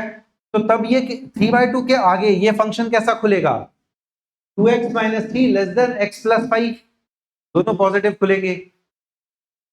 दोनों के बीच में क्या होगा, ये इंटरेस्टिंग है, 3/2 के पीछे ये फंक्शन निगेटिव खुलेगा, है ना। x इक्वल टू 3/2 के पीछे ये फंक्शन निगेटिव नंबर देगा ना, तो निगेटिव खुलेगा। तो ये फंक्शन निगेटिव खुला, लेकिन दूसरा फंक्शन अभी भी पॉजिटिव खुल रहा है, वो -5 के तो आगे ही है अभी भी। तो तब ये कैसे खुलेगा? -2x + 3 less than x + 5। समझा? ये इस डोमेन में खुला, और इसके पीछे वाले डोमेन में दोनों निगेटिव हो गए। तो तब ये कैसे खुलेगा? -2x + 3 less than -x - 5। तीनों को सॉल्व करेंगे, तीनों का इंडिपेंडेंटली सॉल्यूशन निकालेंगे, हर किसी सॉल्यूशन का अपने अपने डोमेन के साथ इंटरसेक्शन, और फिर उन फाइनल आंसर्स का यूनियन। समझा? सवाल लंबा है, यही सवाल लंबा था, वो 2 स्टेप का था, ये 3 स्टेप का, ये और लंबा होगा उससे। समझ में आ रहा है? तो डोमेन सही से लिखेंगे। डोमेन क्या होगा? पहले वाले का डोमेन -∞ से -5। -5 इंक्लूडेड या not included? Not included. Negative side के लिए हम इंक्लूड नहीं करते ना, पॉजिटिव साइड के लिए करते हैं। तो -∞ से -5 तक इस डोमेन के लिए फंक्शन कैसा खुला? -2x + 3 less than -x - 5। सही है? सबको एक तरफ लेकर आ जाओ, ये -x इस तरफ चला जाएगा, ये बनेगा +x, तो -x + 3 + 5 + 8 less than 0, -x less than -8, x greater than 8। Minus sign से मल्टीप्लाई करेंगे तो ये उल्टा साइन आ जाएगा। सही है? ये समझा? तो x ग्रेटर देन 8 और -∞ से -5, इनका आपस में इंटरसेक्शन करके मुझे बताइए इसका आंसर क्या आ रहा है? -5 से छोटा डोमेन है और आंसर 8 से बड़ा है। -5 यहां पर कहीं पर आएगा, इससे पीछे वाला पार्ट डोमेन है, 8 यहां पर आएगा, आगे वाला पार्ट आंसर है।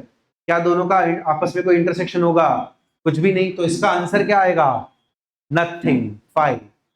आंसर आया है, बट वो डोमेन का पार्ट नहीं है, तो इसलिए उस आंसर को हम डिस्कार्ड कर देंगे। समझा? अगर नहीं समझ में आया तो नंबर लाइन पर प्लॉट करके देखिए। -5 से पीछे ये मेरा डोमेन है, -∞ से -5, और आंसर आया 8 से आगे। इसका और इसका इंटरसेक्शन होता है क्या? कुछ भी नहीं। तो भले मेरा आंसर आया है, वो मेरे डोमेन का पार्ट ही नहीं है, इसलिए इस वाले का आंसर आएगा नल सेट। ये समझा? ये पहला पार्ट हुआ। ठीक है? अब इसके आगे वाला पार्ट देखते हैं। अब -5 यहां पर इंक्लूड नहीं किया था, अगले वाले पार्ट में तो इंक्लूड करेंगे। तो वो -5 इंक्लूडेड से कहां तक जाना है? अभी 3/2। 3/2 इंक्लूड करेंगे या नहीं करेंगे? 3/2 जिस फंक्शन का ए वाले फंक्शन का क्रिटिकल पॉइंट है, उसके आगे पीछे वो प्लस माइनस हो रहा है, लेकिन उसके पीछे वो फंक्शन अभी भी नेगेटिव है। नेगेटिव वाली साइड हम डोमेन में कंसिडर नहीं करते, तो ये ओपन रहेगा। समझा? इसको अभी समझने के लिए तो थियरी समझ लो, बट इसको याद रखने का तरीका ये है, -∞ से आगे चलते जाओ, जो भी क्रिटिकल पॉइंट आएगा उसको उस डोमेन में कंसिडर नहीं करना है, उसके अगले वाले डोमेन में कंसिडर। जैसे -5 तक पहुंचे, कंसिडर नहीं किया, अगले डोमेन में -5 कंसिडर हुआ, 3/2 पर पहुंचे, वो नहीं हुआ, उसके अगले डोमेन में 3/2 कंसिडर होगा। ठीक है? तो अगले वाले डोमेन में नंबर कंसिडर होगा, क्रिटिकल पॉइंट वाला। तो अब इस डोमेन के लिए फंक्शन कैसा खुलेगा? पहला निगेटिव और दूसरा पॉजिटिव। पहला निगेटिव मतलब -2x + 3 लेस देन x + 5। अब ये पॉजिटिव खुला ना, तो अगर एक तरफ लेकर आएंगे तो ये 2x इस तरफ आ जाएगा, ये बनेगा 3x, ये 5 उस तरफ जाके -5 + 3 -2, ये ग्रेटर, तो x इज ग्रेटर देन -2/3। ये इसका सॉल्यूशन आया। फिर से नंबर लाइन पर प्लॉट करके देखेंगे। -5 यहां पर, 3/2 यहां पर, डोमेन यहां पर इंक्लूडेड, यहां पर नॉट इंक्लूडेड, और x लेस देन -2/3। -2/3 यहां पर कहीं पर आएगा, उससे छोटा वो नंबर नॉट इंक्लूडेड से। तो इंटरसेक्शन क्या आया? ये इसका इंटरसेक्शन आ गया, तो कुछ ना कुछ सॉल्यूशन आ रहा है इसका। क्या सॉल्यूशन आ रहा है? x is equals to -5 included या नॉट इंक्लूडेड? -5 यहां पर इंक्लूडेड था ना, तो वो तो आ जाएगा। से कहां तक? -2/3। -2/3 इंक्लूडेड या नहीं? वो नहीं था, तो ये इसका फाइनल सॉल्यूशन आया, इस वाले डोमेन का। ठीक है? सेकेंड पार्ट हो गया। आगे थर्ड पार्ट भी बाकी है, थर्ड पार्ट भी सॉल्व करेंगे। थर्ड पार्ट में दोनों पॉजिटिव, और डोमेन क्या आएगा? x विल बिलोंग टू कितना? 3/2 इंक्लूडेड से इन्फिनिटी। अब उसके आगे और कुछ है ही नहीं, तो इन्फिनिटी तक ही जाएंगे। दोनों पॉजिटिव खुलेंगे, तो वो कैसे आएगा?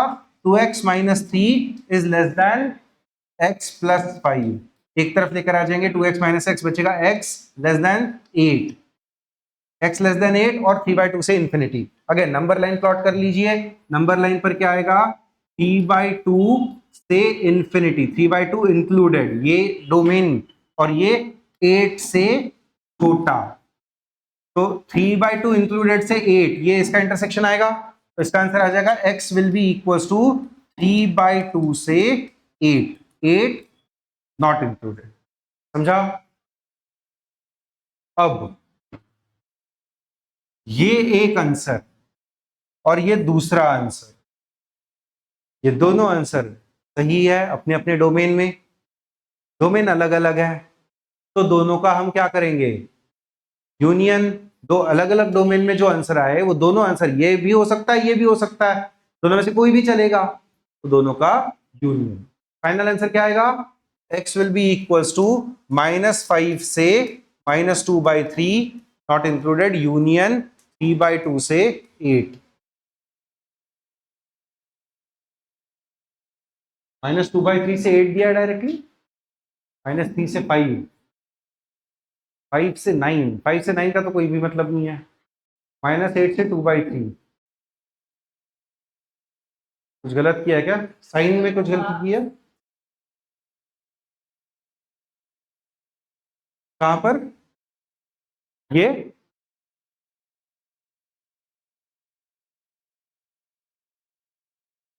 अगर इसको इस तरफ लेकर आएंगे तो ये बचेगा -3x, -3x, ये उस तरफ जाके लेस देन -2 ना, हाँ हाँ ये गलती की कुछ, ये कुछ गलती की, ये +2 होगा, ठीक है, तो -3 1/3 से अगर मल्टीप्लाई करेंगे तो x will B greater then -2/3, नहीं सही लिखा है, x will B greater then -2/3 आएगा, वो दोनों तरीके से सेम ही आंसर आएगा।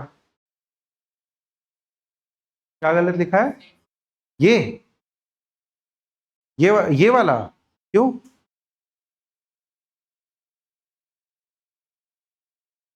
-5 -5 से 3/2 ये तो सही लिखा है, और ये x अच्छा ग्रेटर, हाँ x इज ग्रेटर देन लिखा ना, ये तो सही था, वो तो रिपीटेड लिखा था, ये गलत लिखा और फिर उसकी वजह से ये भी गलत हो गया, छोटी सी गलती है, करेक्ट कर लेंगे उसको।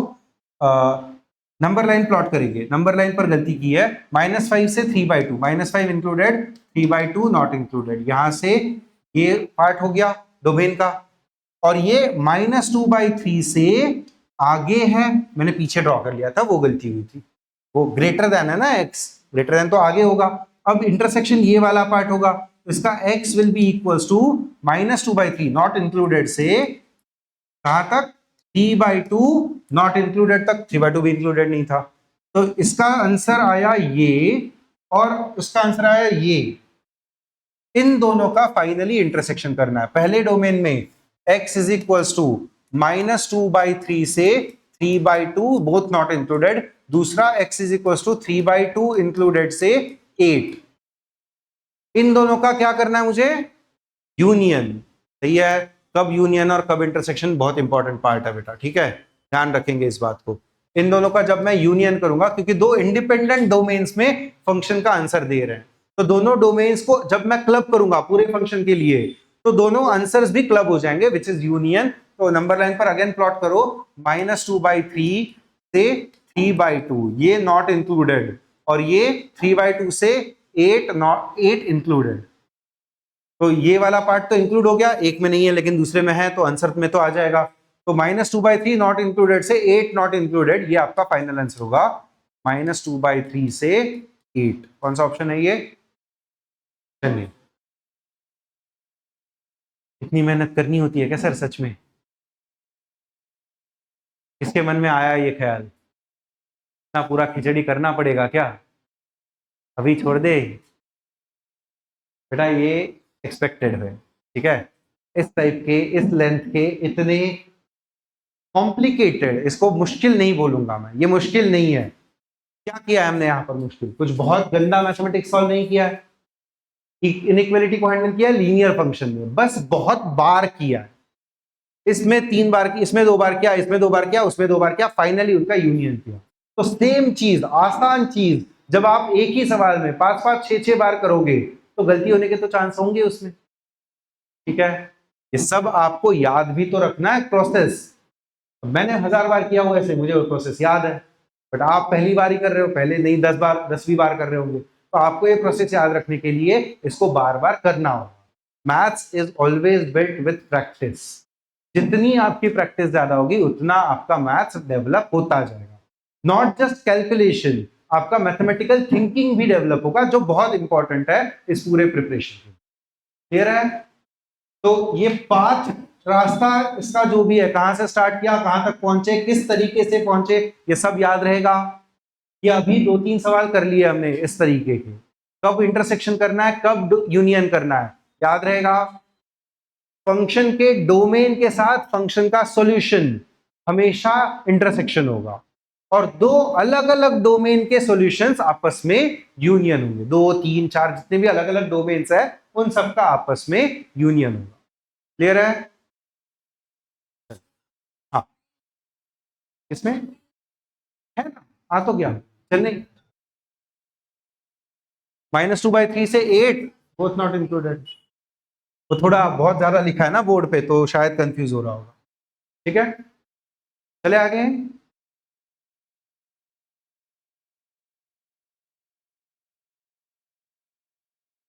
तो आप डिफिकल्टी लेवल बढ़ाते ही जा रहे हो।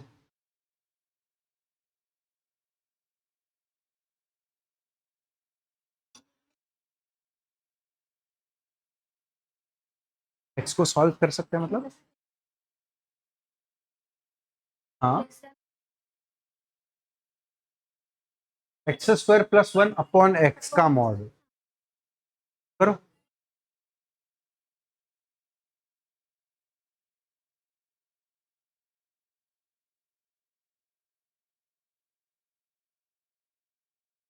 अभी तक लीनियर अपॉन लीनियर था, सॉरी, अभी तक केवल लीनियर के लिए डील कर रहे थे, अब क्वाड्रेटिक भी आ गया इसलिए। ठीक है, बट अच्छा क्वाड्रेटिक है। x² इज ऑलवेज पॉजिटिव और 0, नेगेटिव हो नहीं सकता। x² + 6 will always be positive. जब 0 आएगा तब +6 करेंगे तो मिनिमम वैल्यू उसकी 6 आएगी, बाकी तो बढ़ते ही जाएगा। सही है, तो न्यूमरेटर इज ऑलवेज पॉजिटिव। उस पर मॉड लगाने का क्या कोई मतलब है? तो इस फंक्शन को थोड़ा सा सिंपल कर दो, ये बनेगा x² + 6 which is always positive upon mod of 5x greater than और इक्वल टू 1। अच्छा बन गया। अब क्रिटिकल पॉइंट कौन सा आया? x इक्वल टू कौन से वाले पॉइंट पर ये फंक्शन डिफाइंड नहीं है? डिनोमिनेटर 0 पर डिफाइंड नहीं होता है। डिनोमिनेटर 0 कब हो रहा है? x इक्वल टू किस वैल्यू पे? इक्वल टू 0 पर ही अनडिफाइंड है। 5x equal to 0, x will be equal to 0। तो x इक्वल टू 0 इस डोमेन का पार्ट नहीं रहेगा। और फिर अगर मैं इसको इस तरफ लेकर आ जाऊंगा तो ये दो पार्ट में खुलेगा। ये बनेगा x² + 6 इज ग्रेटर देन और equal to mod of 5x। सही है, x पॉजिटिव के लिए पॉजिटिव खुलेगा, x नेगेटिव के लिए नेगेटिव खुलेगा। मॉड x का ही फंक्शन है ना, 5 को बाहर निकाल लो मॉड के, तो दो डोमेन खुलेंगे, x ग्रेटर देन और इक्वल टू 0 नॉर्मली। अभी 0 इंक्लूडेड नहीं है, तो ये इक्वल टू 0 हटा दो। ये इंपॉर्टेंट है, अदरवाइज हम by normal definition greater than 0 consider करेंगे, आंसर में उसको लिखेंगे और टिक कर देंगे। जहां पर दिख भी रहा है 0 को हर जगह पर ओमिट किया हुआ है। ठीक है, ऑप्शन में दिख भी रहा है। तो x can not be equal to 0, ये पहले ही ऊपर लिख लो सवाल में। ठीक है, समझ में आया? अब x ग्रेटर देन 0 के लिए कैसे खुलेगा? मॉड कैसे खुलेगा x ग्रेटर देन 0 के लिए? पॉजिटिव, तो फंक्शन लिखा जाएगा x² + 6 इज ग्रेटर देन और इक्वल टू 5x। पॉजिटिव खुल के इस तरफ लेकर आ जाओ, x² - 5x + 6 ग्रेटर देन और इक्वल टू 0। ये किया हुआ है हमने क्वाड्रेटिक में। वेवी कर्व मेथड कैसे सॉल्व करेंगे? x - 3 x - 2 is greater than और equal to 0। Wavy curve method में क्या प्लॉट होगा? 2 और 3 plus minus plus greater than और इक्वल टू 0 कब आएगा? ये इक्वल टू क्यों था? यहां पर नहीं है, यहां पर है इक्वल टू, हाँ, क्योंकि ये फंक्शन का पार्ट है ना, फंक्शन में तो इक्वल टू था। तो ये और ये इन दोनों का यूनियन या इंटरसेक्शन? इन दोनों का यूनियन या इंटरसेक्शन? क्यों? दोनों इंडिपेंडेंट सॉल्यूशंस है, दोनों एक साथ भी आ सकते हैं, अलग अलग भी आ सकते हैं। जब x -2 से पीछे होगा, मान लो 0, तो 0 -3 0 -2 -2 -3 इंटू -2 6 इज ग्रेटर देन 0 चल रहा है। तो इसके पीछे का भी अलाउड है, इसके आगे का भी अलाउड है, तो इन दोनों का यूनियन। तो इसका आंसर क्या आ जाएगा? लेकिन इसका इसके साथ अब इंटरसेक्शन, समझा? ये तो सॉल्यूशन आया, सॉल्यूशन का डोमेन के साथ हम क्या करते हैं? इंटरसेक्शन। तो उसको इसी के साथ प्लॉट कर दो। 0 यहां पर है, 0 से आगे वाला ये पार्ट, तो अब क्या आएगा? ये पार्ट प्लस ये पार्ट। तो इसका फाइनल सॉल्यूशन क्या आया? x will belong to 0 not included से 2 इंक्लूडेड यूनियन t से इंफिनिटी। सही है, ये इसका सॉल्यूशन आया पॉजिटिव का। ऐसे ही निगेटिव का भी लिखेंगे, x लेस देन 0 के लिए ये वो कैसे खुलेगा? X square plus 6 as it is greater than और इक्वल टू 5x के जगह पर -5x खुलेगा। ये इस तरफ आ जाएगा, x square plus 5x plus 6 greater than और इक्वल टू 0। इसका क्या सॉल्यूशन आएगा? x plus 3 x minus x plus 2, यही आएगा ना, ग्रेटर देन और इक्वल टू 0। तो इसके रूट्स आएंगे -3 और -2, पॉजिटिव नेगेटिव पॉजिटिव, ये अगेन इसके पीछे और इसके आगे, और इस आंसर का इस डोमेन के साथ इंटरसेक्शन। x लेस देन 0 कहां पर होगा? इसके आगे यहां पर कहीं पर 0 होगा, और ये आपका 0 के पीछे वाला पार्ट। तो ये पार्ट आपके आंसर में आएगा और ये वाला पार्ट भी आएगा। तो यहां से x will be equals to -minus infinity से -3 यूनियन -2 इंक्लूडेड से 0। ये अलग डोमेन का सॉल्यूशन, ये अलग डोमेन का सॉल्यूशन, दोनों डोमेन एक ही फंक्शन के हैं, तो दोनों का यूनियन। तो अलग अलग डोमेन्स के आंसर का हम यूनियन करते थे। तो फाइनल आंसर क्या आया? -इंफिनिटी से -3 यूनियन -2 से 0 यूनियन 0 से 2। 0 दोनों जगह पर इंक्लूडेड नहीं है, अगर होता तो हम उन दोनों को क्लब कर देते। 0 से 2 यूनियन 3 से इंफिनिटी। कौन सा ऑप्शन है?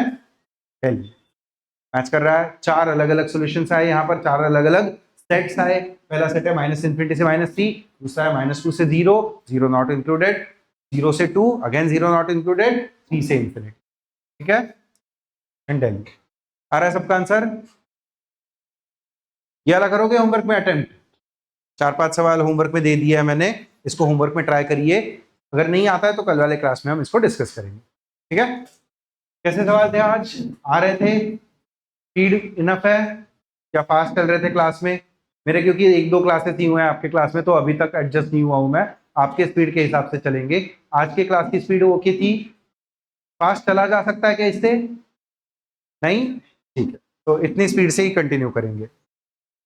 हाँ, डाउट अगर होगा किसी को आज के क्लास में या पुराना भी, तो अभी मैं अवेलेबल हूँ, आप आकर पूछ सकते हैं। ठीक है, अभी कोई क्लास नहीं है ना किसी का इसके बाद, बाहर भी, या फिर यहाँ पर तो नहीं है, ये तो लास्ट क्लास ही था। बाहर भी आई डोंट थिंक इसके बाद कोई क्लास होता होगा आपका। है कोई बायो का, केमिस्ट्री का, फिजिक्स का? केमिस्ट्री का कितने बजे होता है? 2 बजे होता है। ठीक है, तो अभी इसके आगे मतलब आई एम एज्यूमिंग चैप्टर खत्म हो रहा है, अभी प्रैक्टिस चलेगी मैथ्स की, तो आपको डाउट्स भी बहुत आएंगे। फिजिक्स में भी एक चैप्टर खत्म हो गया है, केमिस्ट्री में भी प्रैक्टिस ही चल रही है, उसमें भी आपको डाउट्स आना शुरू होना चाहिए अभी।